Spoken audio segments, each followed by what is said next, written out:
وہ کیسے ہندو بھائی ہیں جو مسلمانوں کے پیغمبر کے خلاف ایسی بات کر کے وہ اپنے دل کو تسکین دینا چاہتے ہیں کہ اگر زخم کسی ہاتھ میں ہو تو اس کا علاج ہوتا ہے، لیکن ہاتھ اگر دوسرے عضو کو خراب کرنے کے لائق ہو جائے تو اس کو کاٹ کے ہٹایا جاتا ہے۔ سموِدھان سمبھی جو سزا ہوگی وہی ملیں گے نا؟ آپ یہ جو بیان دے رہے ہیں کہ ہاتھ ہے تو ہاتھ کاٹ دیا جائے، یہ تو غلط بیان بازی ہے نا۔ یہ تو ہاتھ کاٹنے کی بات نہیں، سموِدھان سمت ہی سزا ملے گی۔ سمجھے ہم نے ایک مثال دی ہے کہ ایک ایسا قانون کیندر بنائے جو بھی اس کے لیے پرتکریا ہو وہ انجام دیتے ہوئے جو مسائل ہیں، اسٹیپ ہیں، اس سب کو انجام دیتے ہوئے ایک قانون ایسا بنائے کہ پھر بار بار ایسا کچھ نہیں ہو، اسلام کے خلاف ہو، عالمی اعتبار سے بھی ناقابل قبول اور اپنے ملک کے مفید نہیں ہے۔ اور دوسری بات یہ کہ مسلمانوں کو یہ تعلیم دی گئی ہے کہ کسی بھی مذہب کے پیشوا کے خلاف کوئی بات نہیں کرنی ہے۔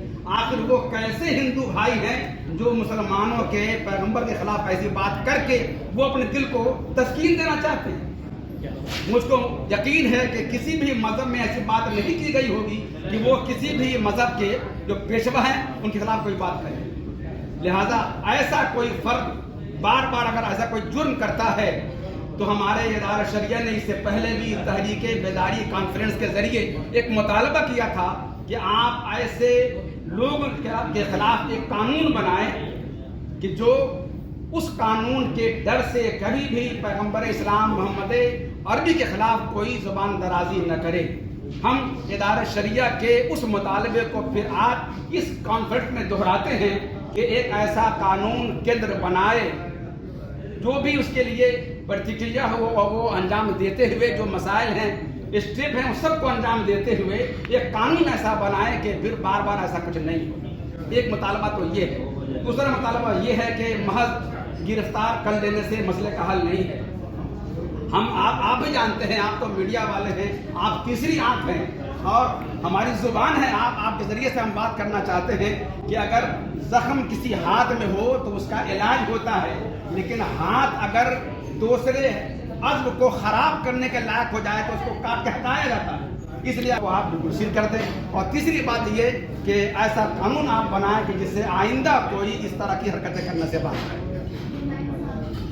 جو سموِدھان سمبھی جو سزا ہوگی وہی ملیں گے نا؟ آپ یہ جو بیان دے رہے ہیں کہ ہاتھ ہے تو ہاتھ کاٹ دیا جائے، یہ تو غلط بیان بازی ہے نا۔ یہ تو ہاتھ کاٹنے کی بات نہیں، سموِدھان سمت ہی سزا ملے گی۔ سمجھے ہم نے ایک مثال دی ہے کہ اگر یہاں پہ زخم ہو تو اس کو آپ دوا سے ٹھیک کرتے ہیں، اور اگر دوا سے ٹھیک نہ ہو تو اس کو کاٹتے ہیں، تو اس کا مطلب یہ ہوا کہ آپ انہیں ایسی سزا دے دیں جو آئین کے تحت ہو۔ یہ ہمارے اس میں ہے، جو پریس ریلیز دیا ہے آپ کو، اس میں ہے کہ آرٹیکل 14(15) میں جو سزا دی گئی آپ وہی دیجیے، مگر اس کو یقینی بنائیے تاکہ اس کا اثر کسی اور پہ نہ پڑے، دوسرا وہ ظلم نہ کرے۔ ہاتھ کاٹنے کا مطلب صرف وہی تھا، کسی اور طرف نہ لے جائے۔ ٹھیک۔ ہندوستان کے حکومتوں کو، چاہے وہ صوبائی ہو چاہے مرکزی ہو، انہیں آگاہ کرنے کے لیے ہم حاضر ہوئے ہیں کہ ہندوستان میں قانون کی بہاریں ہیں، قانون کی بالادستی کا نعرہ ہے، اور قانون کا ہاتھ بہت مذہبی منافت پھیلانے والے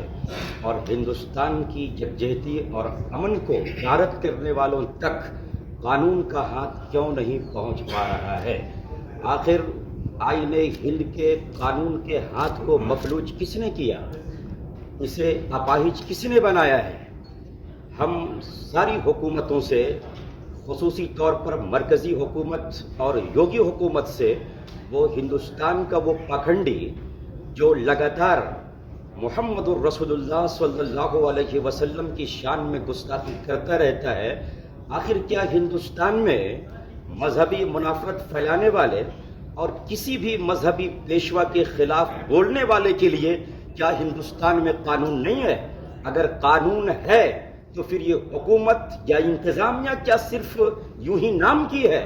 آخر قانون کا ہاتھ وہاں تک کیوں نہیں پہنچ رہا ہے؟ میں چاہتا ہوں کہ آئین ہند کے جو دفعات اور تعزیرات ہیں، چاہے وہ ڈاٹا ہو چاہے پوٹا ہو، ان سارے تعزیرات کے خلاف اور مذہبی منافرت کے خلاف بولنے والوں کے خلاف فوراً سخت کارروائی کی جائے اور اس پاکھنڈی کی زبان کو ہمیشہ ہمیش کے لیے بند کر دیا جائے۔ نام غلام حسین ثقافی،